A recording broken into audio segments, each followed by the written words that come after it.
Bonjour à tous et bienvenue sur la chaîne de Custom Rider. Aujourd'hui on se retrouve pour une nouvelle vidéo, un test d'une Fiat X19, voiture incroyablement sous-cotée et super cool. Donc je m'excuse en avance par contre parce que les rushs vont être un peu dégueulasses sur les quelques premières minutes parce que mon téléphone est vraiment pourri et il a choisi une résolution merdique et je m'en suis rendu compte après donc j'ai changé. Donc la partie après sera meilleure, mais du coup je m'en excuse. Et sur ce, j'espère que vous allez apprécier la vidéo parce qu'en plus le propriétaire est super sympa et la voiture est incroyable. Alors je vous souhaite un très bon visionnage. Et donc, c'est de quelle année cette Alors Fiat? celle-ci elle est de 81, 81, ouais. les premières c'est 72 et les dernières c'est 88. Et comment ça se prononce Ça c'est Berton, Berton? c'est un carrossier. D'accord. Alors je t'explique, parce que je savais pas non plus au début quand j'ai eu ma première X9. Berton il fabrique des carrosseries pour des constructeurs. Donc la carrosserie était fabriquée dans l'usine Berton, elle était peinte, elle était envoyée en Italie à Turin où les techniciens Fiat installaient la mécanique. Elle était vendue sous la double marque Fiat Berton. Ah ouais. Ah c'est super intéressant ça à l'époque quand même. C'est un peu comme le concept des premières voitures qui ont existé. Parce qu'avant tout était séparé, il fallait acheter un châssis, aller chez un motoriste, aller chez un carrossier. Exactement. Ah oui. Et Berton existe depuis la fin des années 1800, c'est-à-dire qu'au départ, eux, ils fabriquaient des voitures tractées par des chevaux. Et quand l'automobile est arrivée, justement, c'est ce dont tu parlais, il y a des gens qui faisaient des moteurs, ils faisaient des châssis pour mettre les moteurs dessus, mais ils ne savaient pas faire les carrosseries. Et Berton faisait partie de ces entreprises qui faisaient des carrosseries en bois, tu sais, qu'on mettait sur les premières voitures. Je vois très bien, ouais. Et ils ont continué. Ah ouais. Un truc qui est intéressant à savoir aussi, c'est que tu as beaucoup de Lamborghini. Alors, peut-être même la totalité des Lamborghini de la fin des années 60, donc de la Miura jusqu'à la Diablo. Ouais, jusqu'à la Diablo. Ou c'est Berton qui a travaillé sur la carrosserie? Les carrosseries, alors la Diablo je suis pas sûr, mais les carrosseries c'est des carrosseries Berton, c'est-à-dire que une Countach par exemple, la carrosserie entièrement en aluminium, je peux me tromper, mais elle a dû être fabriquée dans les usines Berton. D'accord. Et Lamborghini en fait faisait le moteur. Ouais. Donc Lamborghini, eux, ils faisaient des 12 cylindres, ils mettaient un moteur 12 cylindres dans la carrosserie que leur fabriquait Berton et ils les vendaient sous licence Lamborghini. Ah ouais. C'est vraiment intéressant ça. Et le monsieur qui a dessiné cette voiture, il est mort l'an dernier en 2024. Donc c'est celui qui a dessiné la Countach, il a dessiné la Miura, l'Uraco, l'Espada, en fait toutes les Lamborghini de la fin des années 60 jusqu'à la Diablo, c'est lui qui les a dessinés. Ah oui, d'accord. C'est vraiment à l'ancienne, hein. Même les leviers de vitres ils sont... Là c'est la version pauvre, hein. Il y a aussi des... Elle avait la vitre électrique déjà à l'époque? À cette époque-là, ouais. Là ici il y avait deux boutons, tu pouvais avoir les vitres électriques, c'était une option. Ah ouais, d'accord. Et les toutes dernières de la fin des années 80, 87, 88, tu pouvais même avoir la clim. Ah ouais? Si tôt que ça? Et aux États-Unis, elles sont toutes par injection. Là on est en carburateur puisqu'on est en Europe. Et en Europe, il n'y avait pas de normes anti-pollution aussi sévères qu'aux États-Unis. Oh, elle chante bien. Et aux États-Unis, elles sont en injection et elles ont 10 chevaux de moins. Parce que l'injection fait perdre de la puissance. Ah ouais, d'accord, ouais, parce que c'était vraiment les débuts. Et c'est donc là, celle-ci fait 85 chevaux. Aux États-Unis, elle faisait 75, mais elles sont catalysées et tout. Ouais. Ah oui, d'accord. Elle chante merveilleusement bien. Le moteur, Position centrale arrière, j'ai vu ça. Il est issu de la production des Fiat Ritmo. D'accord. Alors les premières c'était les Fiat 128, après les 1500 c'est les Fiat Ritmo. C'est un moteur qu'on retrouve aussi sur les Lancia Delta. Ah oui. Ah oui, quand même. Parce que Fiat a racheté Lancia. Ouais, ça, ouais, j'étais. Donc ils ont fait un moteur, ils ont fait deux carrosseries et puis ils ont mis le moteur dans les deux carrosseries différentes. Ah oui, ils avaient déjà racheté Lancia à cette époque. Ils ont racheté Lancia, je crois, en 72 ou 73, au début où ils ont commencé la production de cette voiture. D'accord. L'intérieur est vraiment fou. Genre vraiment incroyable. L'autoradio à l'ancienne. L'autoradio il est un petit peu plus récent, il est des années. Quelle année il est lui Quelle année l'autoradio? Fin des années 80. Ah ouais. Puis ouais, j'adore, c'est le cuir blanc comme ça sur les portes et sur les sièges. C'est du vinyle. Enfin, c'est du vinyle. J'ai pas les moyens. Mais c'est sacrément joli quand même. Avec la petite maquette là. Aïe aïe aïe. Ça c'est beau ça. C'est marrant, le contour il est inversé en plus. Ouais, parce que sur les versions précédentes, il était dans le sens normal. Et les gens se plaignaient, tu vois, moi d'ici, je vois pas le côté droit du compteur. Ah oui, d'accord. Les gens se plaignaient parce qu'ils voyaient pas la zone rouge. Ah. Alors à partir de, je sais plus, 1979 ou 80, ils ont inversé le contour. D'accord, intéressant.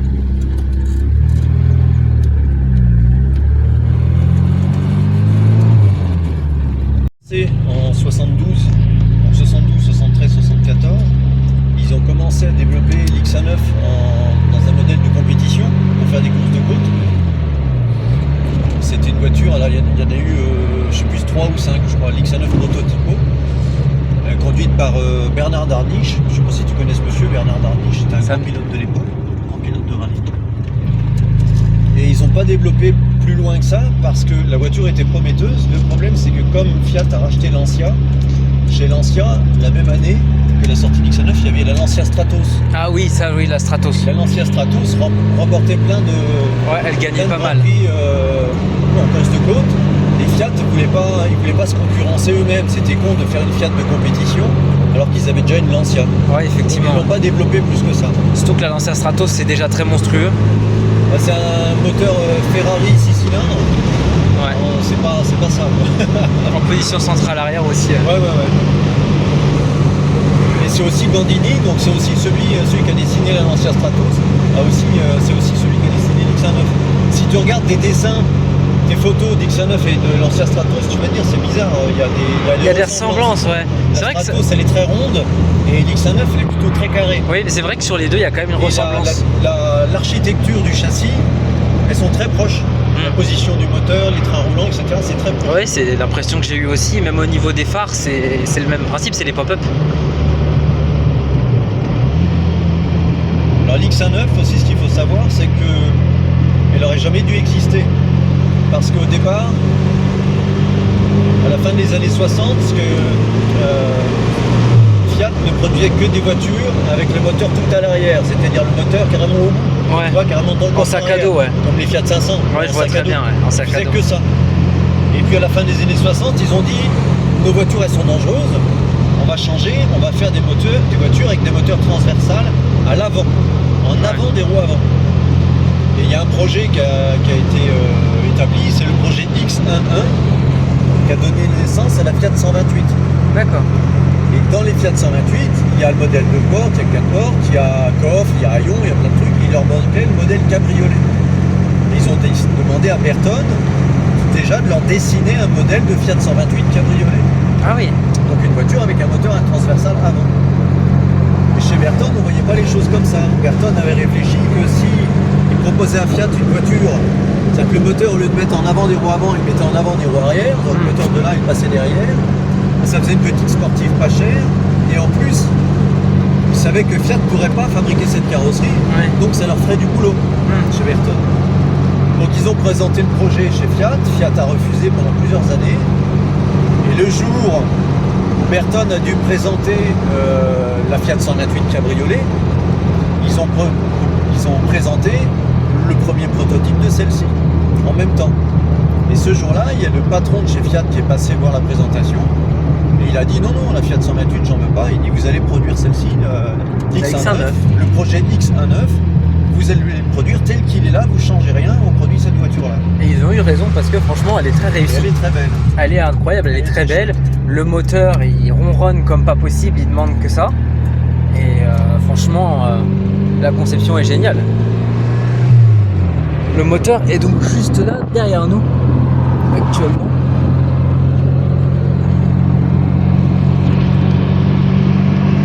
Et franchement, quel plaisir.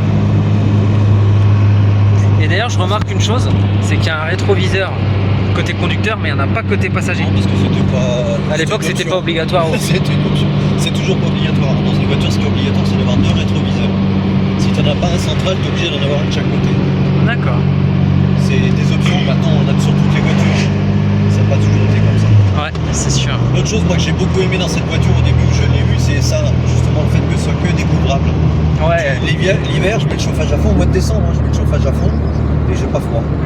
Et ça, je trouve ça vraiment cool comme principe de fait qu'en fait on puisse découvrir le toit de la voiture et qu'en fait, comme vous avez le moteur qui est en position centrale arrière, vous ouvrez le capot et vous avez beaucoup de place en plus dans le capot et vous mettez le toit dans le capot. Donc c'est vachement pratique, hein. Ils avaient pensé à tout quand même à cette époque-là. Ils se sont dit, on va faire une voiture où on peut retirer le toit, mais où on n'est pas en galère, obligé de le laisser chez soi ou quelque part. Elle pousse, hein.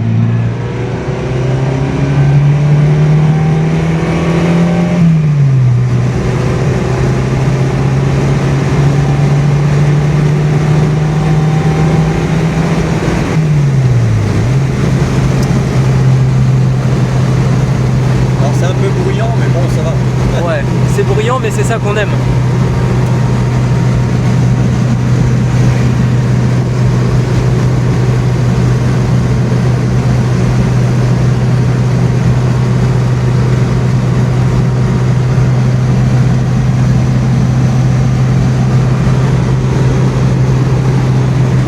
J'ai eu l'occasion de l'essayer sur l'autoroute. On n'est pas ridicule. Ouais, 130, t'as besoin de doubler. Tu descends même pas un rapport, t'accélères, ça part. Ouais, j'imagine bien. C'est vraiment pour un moteur de l'époque, il tombe vraiment bien. Ouais, et en plus, il y a toutes les jauges de température. Là, ça, c'est vraiment parfait. Pression d'huile, température d'eau. Ouais, il y a tout, c'est super. Franchement, c'est vraiment très abouti. Hein. C'est un modèle très très réussi.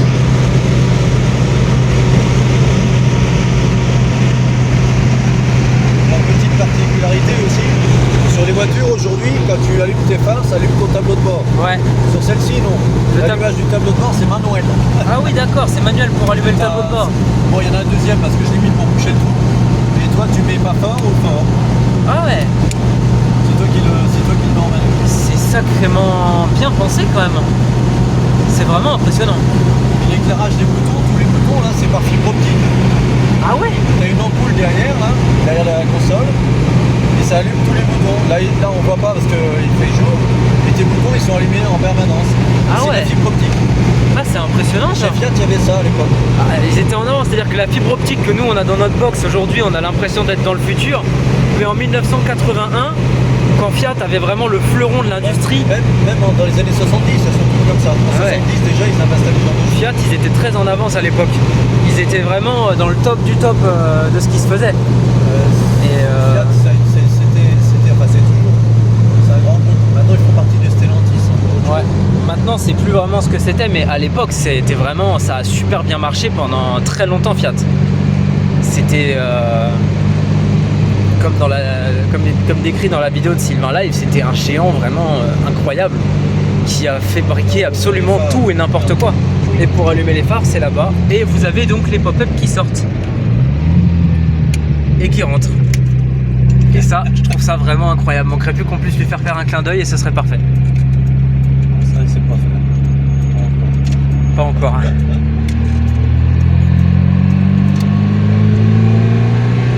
Ah, ce bruit. Oh là là, ce son. Incroyable. Franchement, cette voiture, c'est un régal.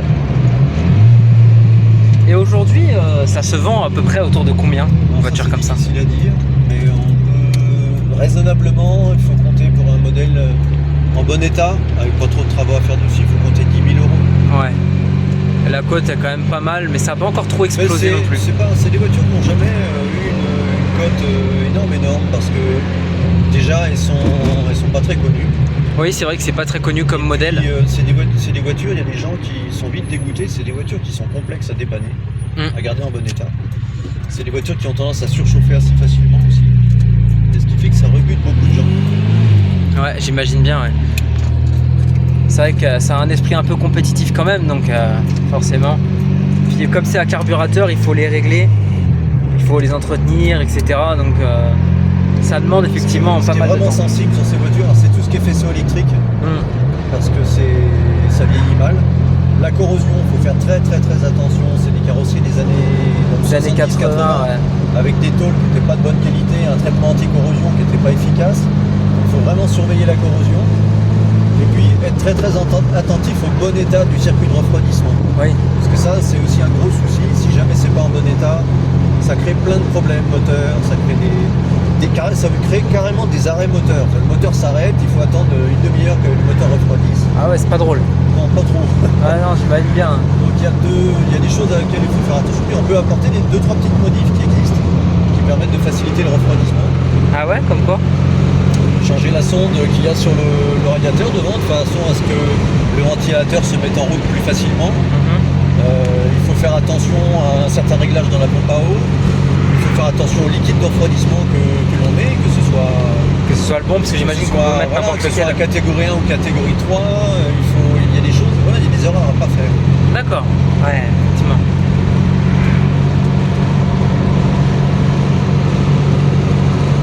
En tout cas, même dans les courbes, elle tient bien. On sent qu'on est vraiment près du sol. Hein.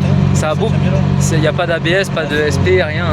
Il n'y a rien. Hein. Même pas mais il n'y a même pas d'assistance au niveau des freins, que dalle. Hein. Mais par contre, on sent qu'effectivement, la voiture est vraiment basse du sol. C'est un peu comme un karting. C'est super agréable à conduire, ça tient la route. Franchement, un régal. Oh, on entend même le moteur qui pop. Ça, c'est magnifique. Je sais pas si on l'entendra bien dans la vidéo, mais... Ah, c'est vraiment génial. Qu'est-ce qu'il nous fait, lui? On y va, c'est parti.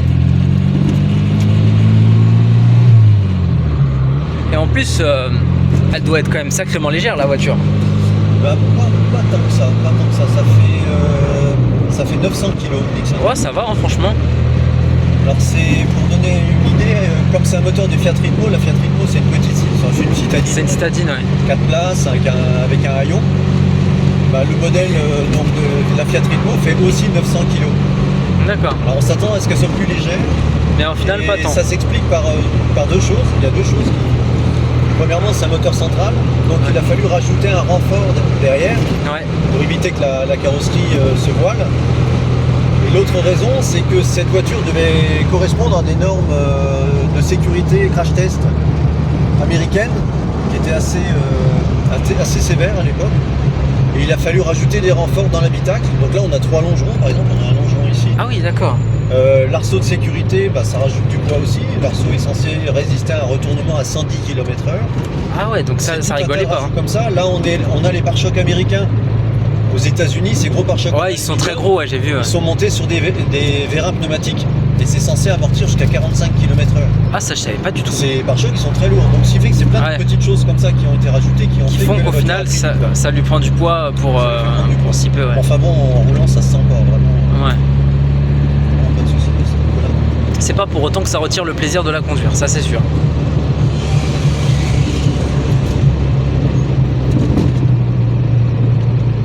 Alors, comme l'habitacle est petit, évidemment, l'hiver, on a un excellent chauffage. Ah oui, ça oui, j'imagine que ça doit être un bon chauffage en hiver. Ça ne met pas longtemps à chauffer, pas de problème.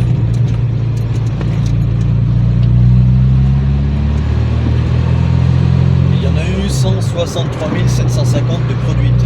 Ah, c'est quand même pas mal. Et en France, il n'y en a pas eu énormément d'importés, il n'y en a eu que 8000. Ouais.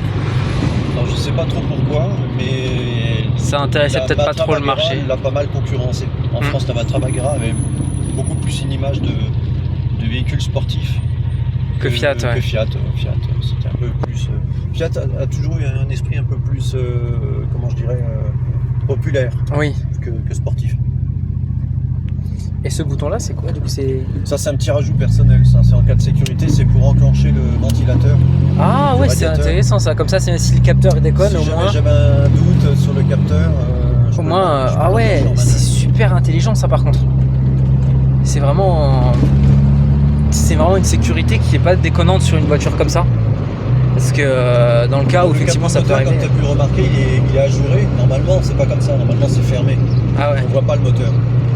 Et ça, j'ai fait ça à une époque où justement au début où je l'avais, j'avais tellement de problèmes de surchauffe que vous avez préféré faire des essais. J'avais même à une époque carrément retiré le capot moteur. Ah ouais.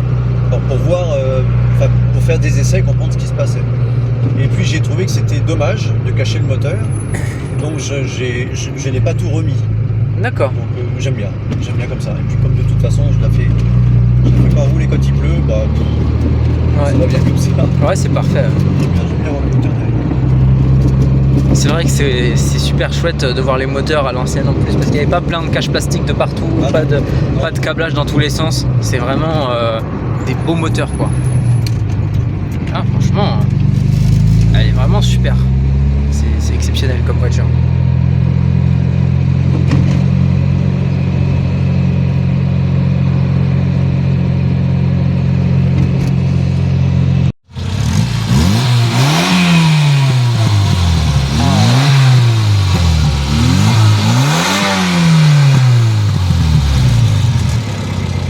on a le moteur qui est là. Donc là, il manque effectivement les Voilà. petits morceaux de plastique qui fait qu'effectivement, on c'est voit le moteur à de la travers. ferraille, mais bon. Enfin, c'est de la ferraille. Comme ça, on voit bien le moteur.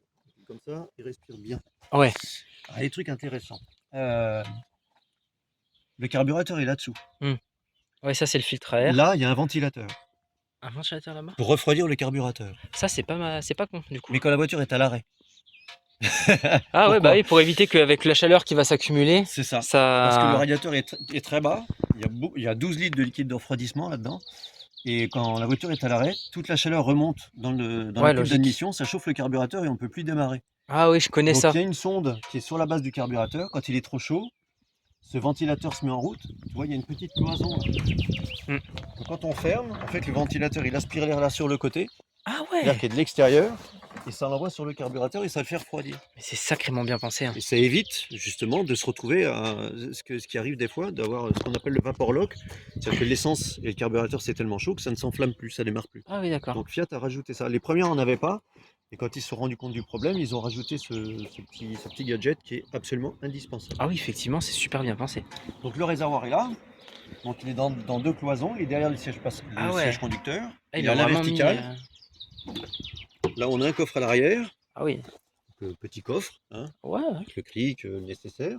tout ce qu'il faut. Donc là, tu as le pot d'échappement en Il dessous. y a même encore la doc technique et tout. Ah, j'ai une doc technique, Plus c'est le la seule manuel. qu'on trouve correcte, elle est en anglais. Mais ça se fait. Hein. Les pare-chocs gigantesques. Donc ça, normalement, oui, aux États-Unis, ils sont montés sur vérin, donc ils se rétractent. Bon, les miens, ils sont fixes, parce qu'en Europe, ils les ont montés fixes. Ah ouais. Il y a d'autres choses intéressantes. Ah, je vais prendre la roue de secours. La roue de secours qui est à l'avant? Non. Oh, elle est derrière le siège. Ah oui, d'accord. Ah oui, c'est particulier. Ouais, ça permet de... Mais c'est super bien fait. Hein. Tout est parfaitement bien agencé parce que du coup, ça fait gagner une place monstrueuse à l'avant en fait. Finalement. L'idée de Gandini, c'était de grouper toutes les masses entre les roues. Ah oui, bah oui, parce que du coup, plus le poids est vers Donc, le centre, Tu vois, mieux le la voiture réservoir est tiendra là, la route. La roue est là, le moteur est là. Après, tu n'as que le pot d'échappement. Et à l'avant, tu n'as que le radiateur. Bah oui, c'est vrai. Parce que du coup, là, le réservoir, il est juste en fait ici, là, en dessous. Et là, vous avez la roue de secours. Donc en fait, c'est vrai que c'est une conception que je trouve vraiment, mais incroyable. Franchement, à l'époque, pour sortir tout ça, c'était fou. Et donc là, en fait, vous avez le toit de la voiture qui du coup est ici. Donc ce qui est bien, parce que du coup, ça a été même pensé pour que quand vous retirez le toit, vous pouvez le mettre directement là-dedans. Est-ce que c'est pas juste incroyable? Franchement, d'avoir pensé à tout ça en 1981. Et là, vous avez donc le capot avant, avec le radiateur qui Donc là, est... tu vois, c'est pareil. La roue avant est là. Ils ont mis la batterie en arrière des roues avant. Ouais, carrément. Ouais. L'idée, c'est vraiment de Avec ramener le tout, liquide quoi. de refroidissement. Ça, c'est le lave-glace. Le lave-glace, pardon. Alors, il est Ouais. énorme. Ouais, j'avoue, je me disais... il y en Parce a que dans beaucoup. certains pays, dans des pays scandinaves, il y a une seconde pompe ici. Et il y a des systèmes d'arrosage pour les phares. C'est Ah obligatoire oui, dans certains pays. d'accord. Ouais. Donc, ils n'ont pas voulu changer le réservoir. Ils ont laissé le gros réservoir. Bon, en Europe, on a juste beaucoup de volume. Et c'est Et le tout. radiateur, il est où? Il est en Le dessous radiateur, là-bas, il est hein. là-dessous. Il est en Il est dessous, dans à le l'intérieur. caisson qui est là. Mais vous avez beaucoup de coffres hein, quand même, mine de Bah, rien. il y a du coffre. Il y a c'est vraiment pas de la mal, place. Hein. C'est là, on peut faire beaucoup de courses. hein. Hein. Et les phares pop-up, donc le moteur est là. Ah Le moteur ouais. est ici, là. Ah oui, tout à Et fait. si jamais ça tombe en panne, il y a une molette. Et on tourne la molette à la main. Et ça va s'ouvrir. Et ça s'ouvre. Oh, mais ils ont on peut pas être en vraiment pensé à tout. Hein. C'est incroyable. Bon, ça demande un peu de patience. Ça demande un peu de patience, mais franchement, c'est super bien pensé. En plus, il y a même les anti-brouillards en jaune comme ça, c'est juste exceptionnel. Non, franchement, la voiture est juste incroyable. C'est à peu près tout ce que je peux dire dessus. C'est déjà pas mal. Hein. En plus, on a les aérations du coup qu'on voit bien à l'arrière. Ouais, pour amener un peu d'air Pour au amener moteur. l'air au oui, moteur, parce que ouais. Le pauvre, Parce que sinon, effectivement, il il est a chaud. Et ouais, effectivement, ouais. Et même la couleur, je la trouve incroyable avec ce pailleté. Elle est Il vraiment. sale, mais bon, Mm. faut pas eu le temps de la laver. Mais en attendant, la couleur est quand même sublime. Les jantes, pareil, franchement, c'est top. Et le toit, pour Et le l'accrocher, toit. Tiens, regarde. Qui s'accroche avec des petites. Tu mets ça. Tac, Et on hop. a un à droite, un à gauche. Ça y est, c'est fini. Impeccable. Et du coup, l'intérieur, franchement, vous montrer le siège comme ça. J'adore la couleur. Comme ça. Mais franchement, les sièges sont incroyablement bien foutus. Même les ceintures, c'est vraiment à l'ancienne. Hein. Mais alors, le compteur, il est vraiment, vraiment beau. Hein. Le volant, alors là, j'en parle même pas. Les commodos à l'ancienne.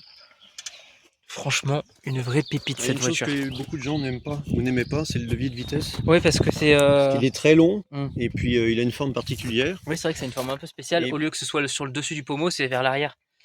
Et ce qui se passe aujourd'hui, c'est que les gens les recherchent, ces leviers de vitesse, parce qu'ils sont devenus introuvables, les gens les ont jetés. Ah oui, Il n'y a pas de refabrication. Ah oui, donc là pour trouver Alors bon courage, moi personnellement, je le trouve superbe. je le trouve aussi très très bien. Avec le petit graphique jaune et les Ouais, les petits numéros, je le trouve vraiment. Il va vraiment très joli. bien avec la voiture. Franchement top. Donc ça, j'y tiens.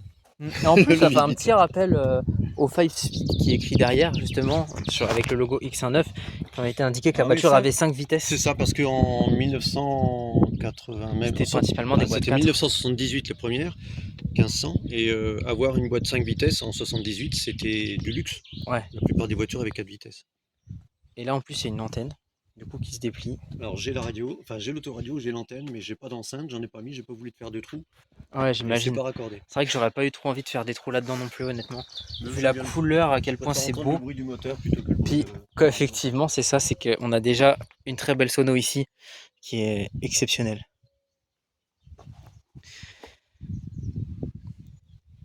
J'espère que cette vidéo vous aura plu malgré tout. Je m'excuse encore pour la qualité vraiment pourrie à cause de mon téléphone.